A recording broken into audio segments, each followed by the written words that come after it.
Okay, so in this section, I want to share with you several learning resources that you can use to learn Vim and Emacs.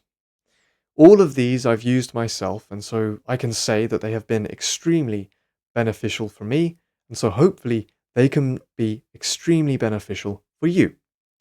Let's start with Vim. So, the first learning resource in Vim that's worth noting is Vim Tutor.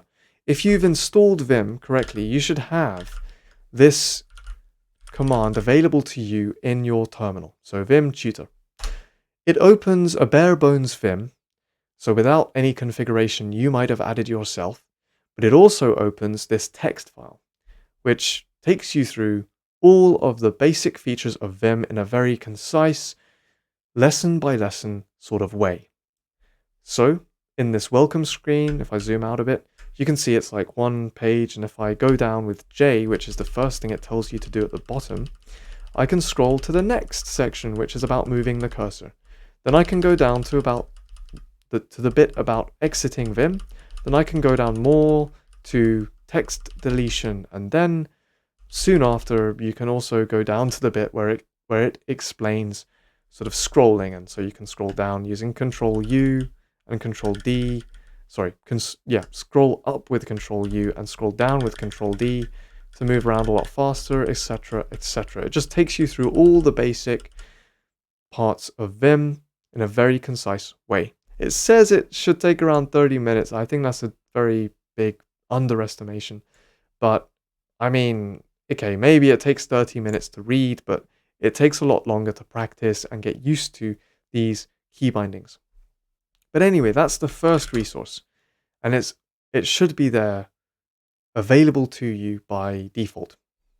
Next, we have the Vim User Manual. If I go into Vim and then go into the help, it will first tell me how to use this navigatable help file, and the help file in Vim is basically a set of linked files all bunched together. And so this help.txt is like the main help file, but from it you can go into a bunch of different sections in the user manual or the reference manual. But you can also, if I go back to the top here, if I do line mode, visual line mode here, all this stuff is about how to search for specific key bindings. So you can invoke help with a normal mode command like D or P after it, and it will jump straight to the information about that command. You can also search commands in visual mode and insert mode, command line mode, all that sort of thing. So it's a very good searching system that you have available straight away with the help command. But also what you have are these sections, as said before, and I can jump into one by doing Control close square brace. I can go back with Control O. Control close square brace, Control O, right? But anyway, this is the section of the Vim User Manual about the Vim manuals. So the first thing to note is that there is a user manual and a reference manual. The user manual is all about kind of task-oriented explanations. So if you want to, I don't know, use the file manager, there's a section in the user manual about that. And it's, very comprehensive and very practically oriented, and hence it's probably the manual you want to look at. The reference manual is a really in-depth, detailed manual on literally everything in Vim and how it works in Vim. So this might be more applicable to those of you wanting to make Vim plugins or something like that, right? So it's just a lot more detail that you don't need necessarily for learning how to use Vim. But in the context of the user manual, you can also, first of all, you can access the whole user manual here. This is what this set of sections is. It's the user manual. And you can jump to a section and be like, I don't know, I want to look more about, I want to look into how stuff is repeated in Vim.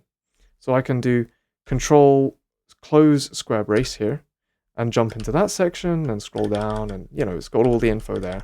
And with constant use of examples, which is very, very helpful. So I can quit all that now. I'm outside of the help. You can also access the same help files from a website called vimhelp.org, and it shows the help files in HTML, and you can click on the links like normal. And yeah, that's good if you're reading the manual separately outside of Vim and you're not just wanting to jump into it. So you can open this on your phone, you can open this on your computer, and it's very accessible. And in fact, you can use these web pages or, another collection of the text files to print off the Vim User Manual, which I've done myself. And frankly, it helps me just because I'm used to physical manuals. I just find it easier. And it's not that long. It's about, I don't know if you can see it, it's about that thick, right? And because the manual is split up into sections, I can't see an overall page count, but it is something like 200-ish pages. So it's not too big, but yeah, I would say it's very helpful. The most helpful resource I ever read about Vim is this Vim User Manual. And I can say that with 100% confidence. Okay, so yeah, I spent a year when I read the Vim User Manual. I spent like a year going through the manual, and from that I have all of the Vim instincts that I have now. And yeah, I can't recommend it enough. I cannot recommend it enough. But there will always come a time where you will forget something, a key binding or an aspect of a command in Vim. Therefore, cheat sheets can be very useful, and there's one particular one which I use, and it's this one. You have to pay for it, which is one disadvantage, but it is the best cheat sheet I've ever seen for Vim. Can I zoom in, scroll in, zoom in, whatever it is? Maybe not. Can I get a zoomed in bit? Is this zoomed in? I don't know. Not too sure. I think that's like A4, and that's not A4. Anyway, this cheat sheet shows all of the commands kind of in depth in a really nice way. Can I just open the image in a new tab and then zoom in? Yeah, okay, cool. There we go. So you can see you've got stuff about navigation, basic commands like D, Y, and C. You've got stuff about registers and accessing sort of the registers of Vim. You've also got stuff about recording macros. You got help commands, window navigation, buffer management. It's a really good cheat sheet. So this is the particular link I add in this slide for this cheat sheet, but there are plenty of others. You can just Google Vim cheat sheet and you'll get loads of results.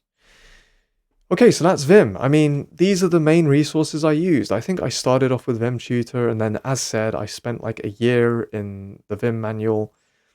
I say a year, I can't remember exactly. I think it might have been like half a year reading the manual, and then just the rest of that time in that year kind of referencing it. And yeah, it was really helpful. It was incredibly helpful. I'd say just read the Vim manual, the Vim User Manual, and it's equally practically oriented as Vim Tutor, I think, because it gives so many examples. But yeah, that's it really. And then after that, for all the stuff you forget, you can have a Vim cheat sheet and print it out, which I've done in this case with this Vim cheat sheet. You can hang it up on your wall even, right? So yeah, that's Vim. Emacs, in much the same way, I recommend going to the Emacs tutorial and then the GNU Emacs Manual. They are invocable from Emacs. So if I want to access the Emacs tutorial, that's Control-HT. So if I just quit Vim here, then go into Emacs, I'll just go straight to the GUI, and do that. There we go. And if I do Control-HT, that opens the Emacs tutorial, and it's the same thing as the Vim Tutor really. It's just taking you through commands bit by bit with some like examples for you to try it on. So yeah, it's the same thing. It's exactly the same thing, but a very powerful way of introducing you to Emacs concepts, right?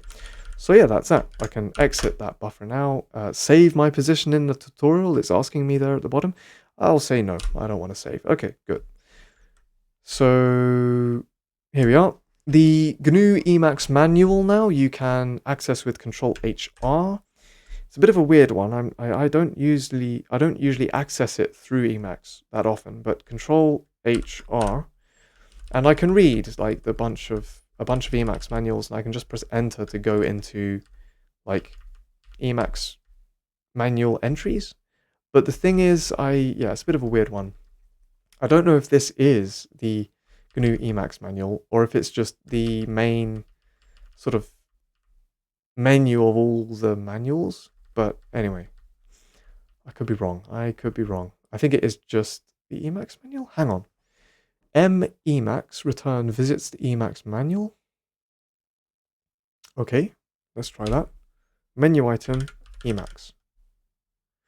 Maybe I haven't installed the Emacs manual. Maybe that's what it's all about. That's why I don't have the entry. I don't know. But yeah, you can access it through Emacs, but bear in mind, you may have to make sure it's installed. Or in this case, I've just messed up and it is here. I just can't see it. But anyway, you can also access it through the website, the GNU website. And in the GNU website, you can go to software, then Emacs, and then go into the manual section. Let me just show you that so you can just reach it there yourself. So I go, well, first set it to English because it's in Japanese now. How do I do that? There we go. English, then I can go to software. Then, okay, it keeps, hang on, is there a default one? Yep, default English. This should stay in English now. I can go to software, scroll down and go to Emacs. Bearing in mind, this is the GNU project website. They have developed and still develop a bunch of software. So Emacs is just one. And in fact, I think the first piece of software developed by the GNU project. But anyway, I can go into this and then into documentation and support, and then go into the Emacs, GNU Emacs Manual, read online. Here it is. So it's an online GNU Emacs manual, but there's also other Emacs manuals here. So if I click read online here, this is the page I was on before.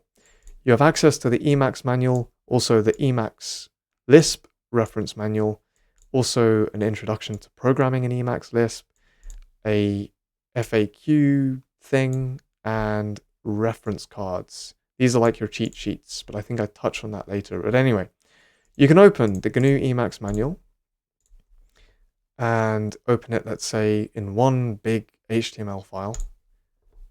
And it's all here. You can see my scroll bar on the right. It's tiny, so it's a ridiculous amount of text. But all of this is accessible. And again, I recommend just reading through the Emacs manual, maybe after the Emacs tutorial, but it gives you the proper conceptual structuring of Emacs usage in the same way that the Vim User Manual gives you the proper conceptual structuring of Vim features. And so you really get an in-depth understanding on how to use Emacs in its entirety. So yeah, you can just click a section, I don't know, keys, and be like basic editing commands. And it will go through basic editing commands like inserting text. And yeah, it's all here. When you Google stuff about Emacs, like if I wanted to search, I don't know, how to use Dired, I can type Emacs GNU Dired, and I'll get the Dired entry from the manual because it's all listed on Google as well. And so yeah, here it is. This is the GNU Emacs manual, but it's the Dired section, and I can go into like, oh, entering Dired. How do I enter Dired? And it's like Control-XD, and it's great. So yeah, the Emacs manual really is the best resource for, I think, referring to bits of information and even just going through it sequentially, because it's free as well, so that's great. Also, you have these GNU Emacs reference cards. I will just touch on them now. They're basically your kind of cheat sheet equivalent to all the Emacs commands. I've printed them off myself, this off myself, so I've got it with me here on my desk if I need it. But you know, it's a very nice cheat sheet. You got all the basic commands, but also some other more niche commands as well. So yeah, it's good. It's a good resource. Finally, we have what's called Mastering Emacs.